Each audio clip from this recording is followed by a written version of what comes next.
Welcome to మన channel. నేను మీ Mudigonda Gopikrishna, numerologist, Hyderabad. ఈరోజు టాపిక్ చూశారు కదా, గ్రూప్స్ అన్నది ఎడ్యుకేషనల్ సంబంధించిన టాపిక్. తమ్నైల్ ఉంది, అదే తమ్నైల్ చెప్తాం. సో ముందుగా అపాయింట్మెంట్ కావాలనుకున్న వాళ్ళు దీంట్లో కింద 888555 నెంబర్ ఉంటుంది, ఈమెయిల్ ఉంది, దానికి వాట్సాప్ కానీ కాల్ కానీ 10 to 5 లోపల కాల్ చేస్తే ఎవరు ఉండరు. నేనే ఎత్తాను, మోస్ట్లీ అసిస్టెంట్స్ ఉండరు. కాబట్టి దాన్ని కాల్ చేసి మీరు అపాయింట్మెంట్ తీసుకుంటే ఏదైనా పర్సనల్ ప్రాబ్లమ్స్ కానీ ఏమన్నా కూడా అపాయింట్మెంట్ తీసుకొని తప్పనిసరిగా మీరు ఆ నెంబర్ ఫాలో అవ్వండి.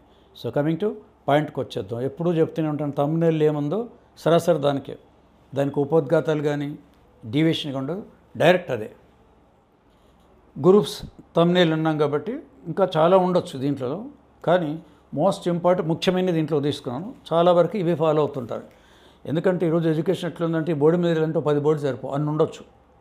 కానీ మెయిన్లీ దీనికి గ్రూప్స్ అండర్ కింద ముఖ్యమైనవి తీసుకుంటే చాలామంది దేనికన్నా ఐఐటి ఒకటి దీన్ని తయారవుతుంటారు, తర్వాత జేఈ తయారవుతుంటారు, సివిల్స్, నీటు, ఎంసెట్ ముఖ్యంగా ఇవి తీసుకుంటారు. ఇంకా చాలా ఉండొచ్చు. ఇప్పుడు పోలీస్ డిపార్ట్మెంట్ ఐడియా ఉంది, రకరకాలుగా ఉన్నాయి. ఈ బోర్డు అంటే సరిపోదన్నమాట. బట్ వాటికి కూడా ఇదే వర్తిస్తుంది. ముఖ్యమైనవి చెప్పేస్తే మిగతా అన్నిటి కూడా సేమ్ వర్తిస్తుంది. ఒక్కొక్క దానికి ఒకటి ఉండదు. వీళ్ళందరికీ తయారయ్యే వాళ్ళు మీరే, మీ పిల్లలే. ఇది ఎవరు ప్రిపేర్ అవుతున్నారు, దేనికి అవుతున్నారు అంటే ఇప్పుడు చాలా ఇంపార్టెంట్. అందుట్లో ఇప్పుడు సమ్మర్ వచ్చింది కాబట్టి ఈ 3-4 నెలలు చాలామంది మన 10th ఎగ్జామ్ అయిపోయి ఉంటుంది.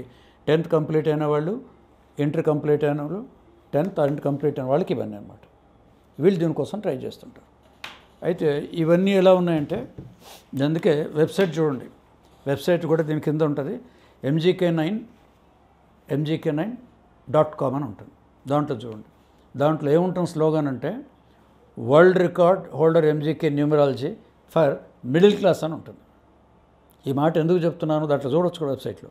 ఇప్పుడు ఇది కూడా అదే. ఇప్పుడు మీకు చెప్పిన సివిల్స్ అవన్నీ కూడా ఇక్కడ ఏదో పెద్ద కోటీశ్వర్లు లేకపోతే మిలియనీర్లు వాళ్ళకి దీనికి సంబంధం లేదు. వాడు ఇవన్నీ అక్కర్లేదు. ఏదో డిగ్రీ చదువుతారు, 10,000 కోట్లు 20,000 కోట్లు పెద్ద ఫ్యాక్టరీలు వెళ్ళిపోతారు. ఇండస్ట్రీస్ పెద్ద వాళ్ళ గురించి. This is only meant for middle class. గుర్తుపెట్టుకోండి, మధ్యతరగతి వాళ్ళే ఇవన్నీ దాంట్లో చేస్తుంటారు. ఎందుకంటే వాళ్ళ టార్గెట్ ఫ్యూచర్లో వీరి ద్వారా ఒకటి సాధించేసి లైఫ్లో సెటిల్ అయిపోవాలని ఉంటుంది.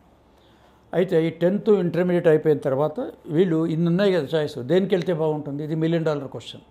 ఇది మీకు 10th క్లాస్లో మీ టీచర్ని అడిగినా చెప్పలేరు, మీ తల్లిదండ్రులు అడిగినా చెప్పలేరు. వాళ్ళు ఏం చేస్తారు, ఇప్పుడు దాంట్లో ఎంసెట్ ఉంది, వీళ్ళ ఫాదర్ డాక్టర్ అయితే ఏం చేస్తారంటే ఇంకేంది ఎంసెట్ తీసుకో, ఇవన్నీ పక్కన పెట్టి, ఆయన డాక్టర్ కాబట్టి హెల్ప్ చేస్తాడు కాబట్టి తర్వాత చేయడం వేరే విషయం. ఆయన బిజీలో ఆయన ఉంటాడు, మీ పాటలు మీరు పడాలి. అట్లా వీళ్ళు పేరెంట్స్ అన్నా వాళ్ళు అదే రంగాల్లో ఉంటే మీకు ఇది తీసుకోమని చెప్తారు. స్కూల్లో కొంతమంది తీసుకోమంటారు, మీ ఫ్రెండ్స్ కొంతమంది మీ అందరూ ఐఐటీకి వెళ్తున్నాం, లేదా సివిల్స్ నువ్వు కూడా సివిల్ ప్రిపేర్ అవుతావు రా అని అంటారు. రా అని పిలిచేది ఎవరు, మీ ఫ్రెండ్స్. అంటే ఇన్ఫ్లుయెన్స్ చెప్తున్నారు. ఎక్కడ ఇన్ఫ్లుయెన్స్ అవుతారు, 10th ఇంటర్మీడియట్లో మీకు అంత డిసిషన్ పవర్ ఉండదు. చూద్దాం సార్, ఇంకా 10th కాలేదు చూద్దామంటారు. 10th ఏంది, ఇంటర్ కావాలి కదా, 10th తర్వాత ఇంటర్. ఇప్పుడు ఏం చేయాలన్నా కానీ వీళ్ళు చూస్తారు మనకు ఆపర్చునిటీస్ ఎక్కడెక్కడ ఉన్నాయి అంటే ఎవరో ఒకరిని ఫాలో అవుతారు. పేరెంట్స్ ఉన్నా ఫాలో అవుతారు, అది రాంగ్, మీ ఫ్యూచర్ చెప్పలేరు. మీ స్కూల్లో టీచర్ అది రాంగ్, మీ ఫ్రెండ్స్ చెప్తారు అది రాంగ్. వాళ్ళ చాయిస్, వాళ్ళ చాయిస్ చెప్తారు. చెప్పడం తప్పు కాదు, మీ డైరెక్షన్ వాళ్ళు ఇవ్వలేరు, మీకా తెలియదు. అందుకోసం ఇంపార్టెంట్ దీంట్లో వెళ్ళేవాళ్ళు 10th ఎంసెట్ సివిల్స్ రాసే వాళ్ళందరికీ. ఇప్పుడు ఫర్ ఎగ్జాంపుల్ సివిల్స్ దాంట్లో ఉంది, దాంట్లో మెయిన్ గోల్ ఏముంటుంది, స్టేట్ ఆర్ సెంట్రల్ గవర్నమెంట్ వస్తుందా లేదా అన్నది ఉంటుంది. అప్పుడు కన్సల్ట్ అయినప్పుడు మీ డేట్ ఆఫ్ బర్త్ పేర్లు చేసిన తర్వాత మీకు ఇక్కడ మీ లైఫ్ పాత్ ఆర్ డెస్టినీ అంటాం, అది ఎటువైపు ఉంది, గవర్నమెంట్ ఛాన్సెస్ దీనికి ఉన్నాయా, అప్పుడు మనం వెళ్ళిపోతాం. ఒకవేళ ఇక్కడ లేదనుకోండి, మీరు సివిల్స్ మొత్తం రాస్తున్నా కూడా రాదు. సివిల్స్ రాసి పాస్ అయిన వాళ్ళందరూ పాస్ అవుతారు అని రూల్ ఉందా? పాస్ అంటే ఏదో పాస్ కావటం కాదు, మంచి ర్యాంక్లో రావాలి. ర్యాంక్లో వచ్చారు, మన 2 తెలుగు రాష్ట్రాలు 100 మంది ఉన్నారు, ఈ నెలలో ఉన్నారు. ఈ 100 మంది గవర్నమెంట్ ఉద్యోగాలు వస్తే దేశం ఎప్పుడు బాగుపడేది. మీరు ఇంత కష్టపడ్డా కూడా గవర్నమెంట్ ఉద్యోగాలు ఎప్పుడు మళ్ళీ దాంతే మీదే, అది అవకాశం తక్కువ. అలాంటప్పుడు ఈ సివిల్స్లో పోయి లక్షల రూపాయలు దానికి కోచింగ్ సెంటర్లకు పెట్టి ఖర్చు పెట్టి ఇవన్నీ అయిపోయిన తర్వాత సపోజ్ అక్కడ గవర్నమెంట్ జాబ్ అనుకోండి, 2 నష్టాలు, ఒక 2 years 3 years రాత్రింబళ్ళు కష్టపడటం టైం ఒకటి, దాన్ని పెట్టి 4 లక్షలు 5 లక్షలు సబ్జెక్టు కరెక్షన్ ఒక్కో చోట ఒకటి ఉంటుంది కాబట్టి, బెంగళూరు ఇంత, హైదరాబాద్ ఇంత, పెద్ద కోచింగ్ సెంటర్లు ఇంత, చిన్న దాంట్లో ఇంత, రకరకాలుగా ఉంటాయి కాబట్టి యావరేజ్గా 5-6 లక్షల రూపాయలు ఇన్వెస్ట్మెంటు 2-3 ఏళ్ళలో టైం ఇన్వెస్ట్ చేసి టార్గెట్ రాకపోతే మిడిల్ క్లాస్ వాళ్ళకి, మీ తల్లిదండ్రులకు కానీ మీకు కానీ గ్రేట్ డిసప్పాయింట్మెంట్ అవుతారు దాంట్లో. ఇక మిగతా ఎంసెట్ దాంట్లో ఉంది, డాక్టర్ కావాలి. డాక్టర్ ఎంసెట్ దాంట్లోకి వెళ్ళి మెడికల్ అండ్ ఇంజనీరింగ్ దాంట్లో వెళ్ళి చేశారనుకోండి, టార్గెట్ మీది డాక్టర్ కావాలి. డాక్టర్ కావాలంటే ముందు వెనక్కి వస్తే ఇంట్లో ఏముండాలి, ఇక్కడ మీకు ఇంటర్ బైపీసీలో మీకు ఏముండాలి, ఫిజిక్స్ కెమిస్ట్రీ బయలు దాంట్లో బాగా వచ్చి ఉండాలి, మ్యాథ్స్ దాంట్లో వచ్చి ఉంటే అప్పుడు డాక్టర్ దగ్గర పోవచ్చు. డాక్టర్ కావాలని అదే ఉంటుంది. వచ్చాయి అనుకుందాం, వచ్చేంత మాత్రమే సబ్జెక్టులో వచ్చాయి కదా, ఇది దానికి అర్హత మాత్రం, ఓన్లీ ఎలిజిబిలిటీ, అంత మాత్రం డాక్టర్ కాలేరు. బైపీసీ అందరూ డాక్టర్ కాదు, మళ్ళీ బయోటెక్నాలజీ కూడా ఉంది. బైపీసీకి ఎన్నో మార్గాలు ఉన్నాయి. సో నేను టార్గెట్ కావాలని దాంట్లో పెట్టుకొని జాయిన్ అయ్యే ఎంసెట్లో అంటే మీ డేట్ ఆఫ్ బర్త్ పేరులో మీ ఫ్యూచర్, మీ డెస్టినీ డాక్టర్ లేదనుకోండి, ఎంబీబీఎస్ మీరు కారం లేదు, అప్పుడు మళ్ళీ 3-4 ఏళ్ళు వేస్టే కదా. ఇట్లా మీరు ఏది తీసుకున్నా, జేఈ తీసుకున్నా, ఏవి తీసుకున్నా కూడా అవన్నీ కూడా కొంచెం హార్డ్ సబ్జెక్ట్స్, రాత్రింబగళ్ళు చదవాలి, కోచింగ్ సెంటర్కి వెళ్ళాలి, డబ్బులు పే చేయాలి. మిడిల్ క్లాస్ వాళ్ళకి ఉంటే సేవింగ్ సెంటర్ వాళ్ళు ఆ డబ్బులు తీస్తాను మీకు ఇస్తారు పేరెంట్స్, మీరు డిపెండెంట్ కాబట్టి, లేదంటే బ్యాంకులో అప్పు చేసినా కడతారు. ఇంత కష్టం ఉంది మిడిల్ క్లాస్ వాళ్ళకి. ఇది ఈ లోయర్ క్లాస్కి అప్పర్ క్లాస్కి ఉండదు. వాళ్ళు మెకానిక్ ఇంజనీర్ చిన్న చిన్న వృత్తులు అవి చేసుకుంటూ బతికేస్తారు. పై వాళ్ళకి కోట్ల రూపాయలు అంటే బతికే ఎటు వచ్చి మిడిల్ క్లాసే. మీరు గవర్నమెంట్ స్కీమ్స్ కూడా చూడండి, మీరు ఎప్పుడైనా 70 ఏళ్ళని చూసుకుంటే ఏ స్కీమ్స్ మిడిల్ క్లాస్కి ఏం లేవు. పెద్ద పెద్ద ట్యాక్స్ ఏజెన్సీ ఏమన్నా వాళ్ళకి వస్తాయి, కింది వాళ్ళకి వస్తాయి, ఉచిత ఇల్లు ఉచితం అని వీళ్ళకి వస్తాయి, మిడిల్ క్లాస్ వాళ్ళకు ఉండవు. కాబట్టి ఫ్యూచర్లో ఉండాలంటే ఇన్ని లక్షల రూపాయలు ఖర్చు పెడుతున్నారు కాబట్టి, టైం వేస్ట్ చేస్తున్నారు కాబట్టి, టైం వేస్ట్ అవుతుంది. ఎందుకు ఇప్పుడు వేస్ట్ అవుతుంది, టార్గెట్ రాకపోతే. అది తెలుసుకొని కనుక చేస్తే ఎట్లాగే లక్షలు ఖర్చు పెడుతున్నారు.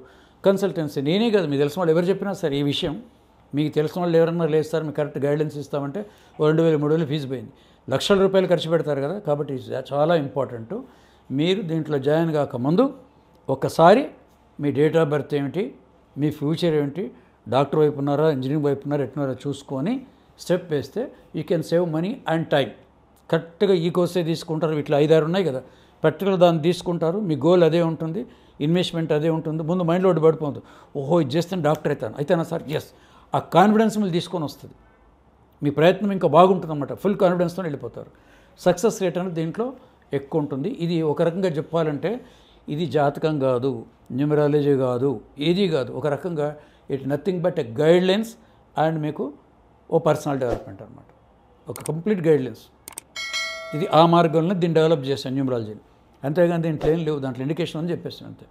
దాంట్లో లేకపోయినా మిమ్మల్ని డాక్టర్ చేస్తాను, ఇంజనీరింగ్ చేస్తాను, భవిష్యత్తులో అంటే ఇవన్నీ ఈ ఊకదంపుడు మాటలు దీంట్లో ఎగ్జాక్ట్లీ ఇదేంటి, ఒకటి ఉందా 2 ఉన్నాయా, పోనీ 2 చాయిస్ దీంట్లో వచ్చాయి, అప్పుడు మీరు తీసుకొచ్చాయి అమ్మ, మీరు ఇదన్నా కావచ్చు అదన్నా కావచ్చు, స్టేట్ ఆర్ సెంట్రల్కి అప్లై చేయండి, అట్లా అప్పుడు ఇట్లా క్లిక్ అవుతుంది. సో ఇది మీకు అందరికీ పనికొచ్చేది. ఇప్పుడు చాలా మటుకు కొందరు అడిగారు ఎక్కడి నుంచి ఈ ప్రిపేర్ అవుతున్నారు చాలా చోట్ల, వీటి ప్రిపేర్ అవుతున్నాను సార్ ఎగ్జామ్స్కి అంటున్నారు. వాళ్ళందరికీ దీంట్లో ఒకరోజు 1 గంట కేటాయిస్తే మీ భవిష్యత్తు అన్నది మీరు అనుకున్నట్టుగా భవిష్యత్తు మంచి బాట వేసుకుని అవుతారు. మళ్ళీ నెక్స్ట్ వీడియోలో కలుద్దాం. మీకు వివరాలు కావాలంటే అపాయింట్మెంట్ కింద అక్కడ ఫోన్ నెంబర్ ఉంది, డైరెక్ట్ 1025లో కాల్ చేయొచ్చు, లేదా మీరు వాట్సాప్ పెట్టవచ్చు. నేను ఇంటర్న్ మిమ్మల్ని మళ్ళీ కాంటాక్ట్ చేస్తాను. నమస్కారం, మీ మదిగొండ గోపీకృష్ణ.